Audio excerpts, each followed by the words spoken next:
Halo, assalamualaikum warahmatullahi wabarakatuh. Selamat datang lagi teman-teman di channel BBMA Surabaya. Oke, sekarang kita akan membahas logika BBMA Oma Ali.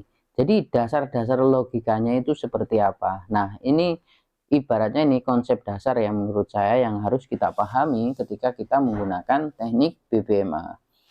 Jadi seperti ini ya. Kita contohkan di sini di apa namanya goal. Di goal ini kalau kita buka di time frame daily terlihat ya kan, terlihat di sini membuat momentum buy, ya kan? Ini kan momentum buy. Nah, dan momentum buy ini terkonfirmasi dengan MA berada di bawah semua, ya kan? Nah, seperti ini dan kemiringannya jelas miringnya ke atas. Ini adalah momentum buy. Namun kalau kita lihat di sini MA high-nya ini keluar. Nah, ini kan MA high-nya ini keluar. Artinya apa? Ini juga ekstrim. Jadi maksudnya benar secara umum ya, secara universalnya gold ini geraknya sedang lagi uptrend untuk skala time frame daily. Tapi kalau kita lihat di sini sebenarnya dia mau pullback, mau retrace gitu ya. Terlihat dari candle terakhir ini meninggalkan shadow dan ini EMA high-nya keluar dari top BB. Kemungkinan ini akan turun. Namun turunnya sampai mana? Nah, apakah nanti akan turun sampai ke sini? Kita tandai dengan rectangle. Nah, konsep dasarnya di BBMA, kalau ini momentum, nah, maka nanti re-entry-nya, pullback-nya setidaknya ke MA low sini kan. Nah, seperti ini. Oke, kita tandai seperti ini. Apakah ya kan? Apakah benar-benar ini mau turun sampai ke sini? Harus ada pendukung. Pendukungnya siapa? Ya, pendukungnya ya time frame yang lebih kecil.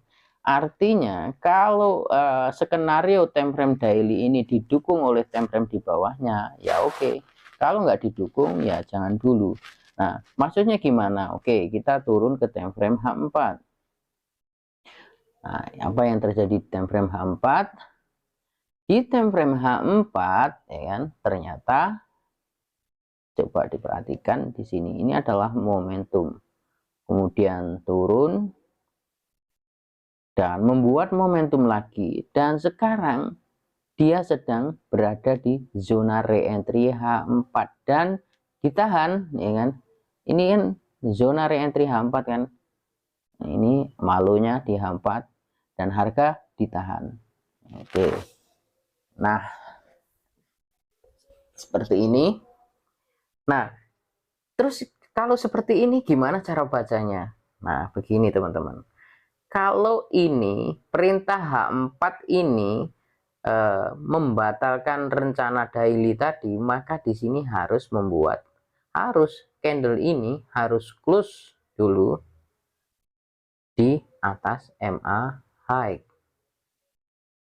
Selama tidak ada candle yang mampu close di atas MA high ini, maka perintah dari daily tadi untuk pullback sampai sini ke MA low daily ini itu masih valid.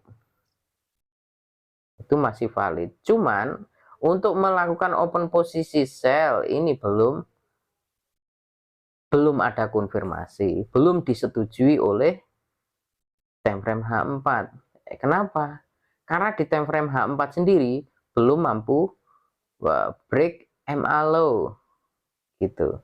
Artinya sebenarnya kalau kita mau ya kan mau ngambil sell yang valid dalam artian bisa sampai ke malunya daily, maka ini harus di break dulu, kemudian nanti cari retrace-nya pullback ke atas, jadi break retrace baru sell, tujuannya sini.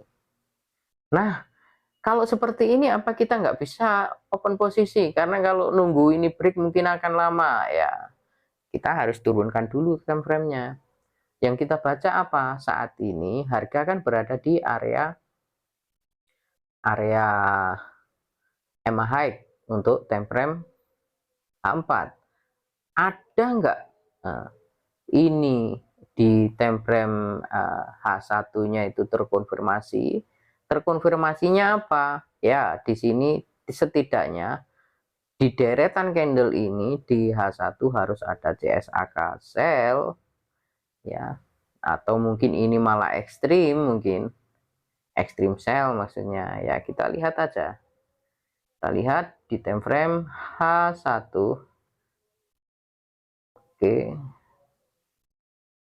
nah di time frame H1, oke, di time frame H1 ternyata di sini terlihat ya kan, ini ada CSAK sell dan kemudian harga naik ya kan, naik, tapi di sini malah membuat CSAK buy ya kan.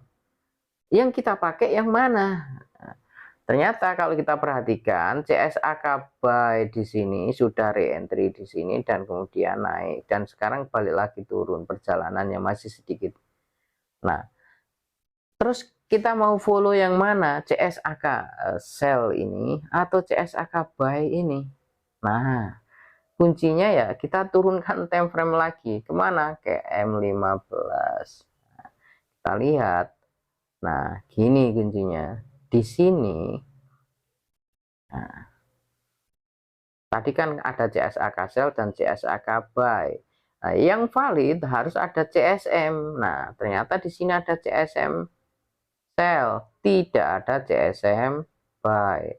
Artinya sebenarnya yang valid itu adalah CSAK sell, bukan CSAK buy. Nah, kalau sudah tahu validnya itu CSAK sell karena di sini didukung ada CSM sell, di mana entry-nya? Oke, kita lihat di sini ketika harga naik di sini, ini kan MHV ya. Harga tidak mampu membuat momentum, kemudian turun membuat CSAK, ini masih CSAK naik ekstrim, kemudian re-entry ekstrim, tapi sebelumnya ini kan CSAK ya, re-entry, dan di sini mampu membuat momentum, kemudian lanjut, akhirnya tidak mampu membuat momentum lagi dan sekarang ini turun. Di sini kalau kita mau mengambil sell ya, di sini kan ini MHV ya, masih MHV, tapi tidak ada ekstrim sebelumnya. Ekstrimnya di sini sih, ini ada. Maka dia harus membuat CSAK sini sekaligus break EMA 50 di sini. Jadi kita tunggu ada candle yang mampu break ini, break sini, disinilah close di bawahnya EMA 50 sini, kemudian nanti dia balik lagi ke atas ke EMA high, baru kita sell. Target kemana? Nah, targetnya ya ke CSA yang ada CSAK tadi H1 ya, berarti ke setidaknya ke low BB nya H1 ini, berarti setidaknya ke sini. Nah, ke sini.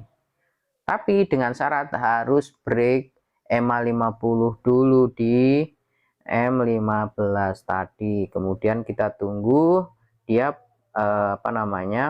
re-entry ke MA high di M15. Kalau masih seperti ini belum ada konfirmasi. Jadi kita tunggu aja. Ini sebenarnya sudah ada CSA, tapi kalau CSA ini kurang ya. CSAK aja belum, ini masih CSA. Jadi kita tunggu aja lah terjadi CSAK sekaligus break EMA 50 di sini. Sampai ke sini, kemudian dia balik lagi naik, baru kita sell. Oke, seperti itu. Semoga bermanfaat. Menurut saya ya, basic logika dari BBM Anomali ya seperti itu. Oke, saya akhiri. Wassalamualaikum warahmatullahi wabarakatuh.